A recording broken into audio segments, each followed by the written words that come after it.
So in this lesson I wanted to cover off how to print your work, and that includes page setup and using print margins. And that might sound like a really straightforward thing to do, and it really should be in most cases, but the problem is with Excel that every spreadsheet you make is going to have a different number of columns in it and a different number of rows in it. It's not like using Microsoft Word where you've got a sheet of paper and everything you write automatically fits within that sheet of paper.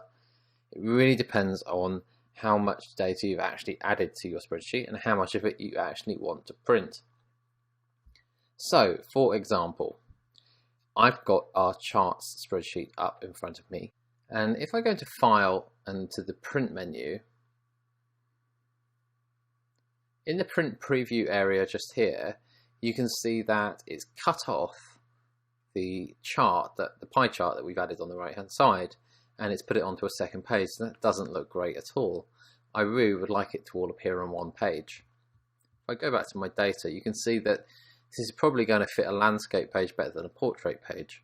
So if I go to page layout, the first thing I can do is set the orientation to landscape.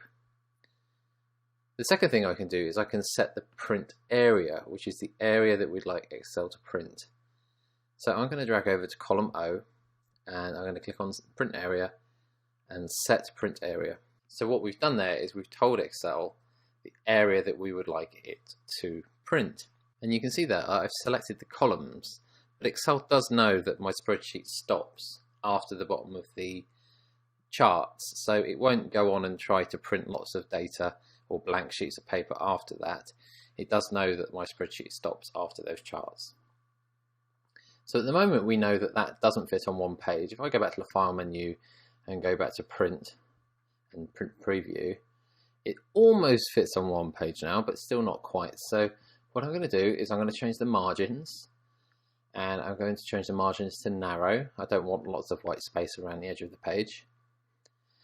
And in this menu just here, I can select the width of the document, so I can make the entire document fit to 1 page in width. So if I click on that, and let's go back to the Print Preview menu again, you can see that it now fits on the page quite well. You can also limit that maximum height of the document, so if you actually wanted to squeeze it onto 1 page high, if it was going slightly over 1 page, then you could do that too. And you can also set the size of paper that you're using here as well. So that's the first step in trying to work out exactly how to print your document. And if you are struggling to fit your work onto 1 page wide, or however you want to do it, you do need to play around with various different things. It's a bit of a process of trial and error sometimes if you've got a big spreadsheet that you're trying to print. Some quick things that I would suggest are hiding any columns that you don't need to appear on the spreadsheet that you're printing out, minimizing the column widths or the row heights so that you haven't got lots of white space. So for example, the month column that I have just here, if it was all the way over here, then I would make sure that it actually only just displays the data that we want it to display without a huge amount of white space in there.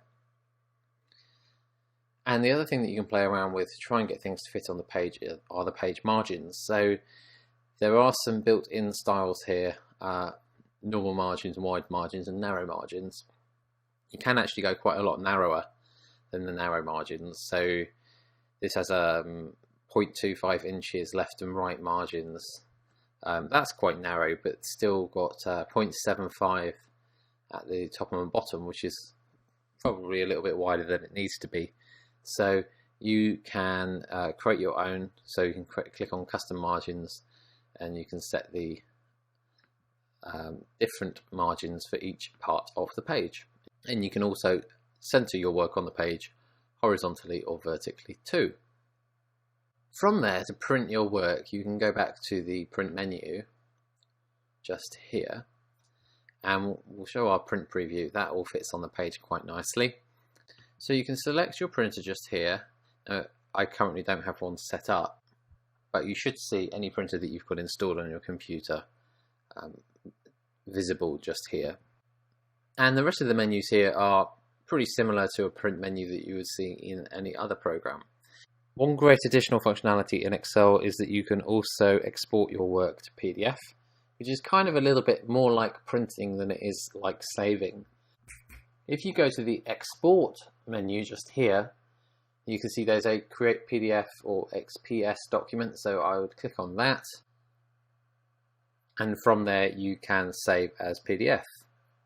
You can also click on this option sheet here and you can select exactly what you want Excel to save as a PDF. When I say it's similar to printing, what I mean is it will only print the current sheet. So if you're in a workbook that's got 10 sheets in it and you go to this PDF menu, you're actually only going to get the active sheet you're working on unless you go into this menu and change it. So here you can see publish what, and selection would be whatever cells you've got selected on the page at that time.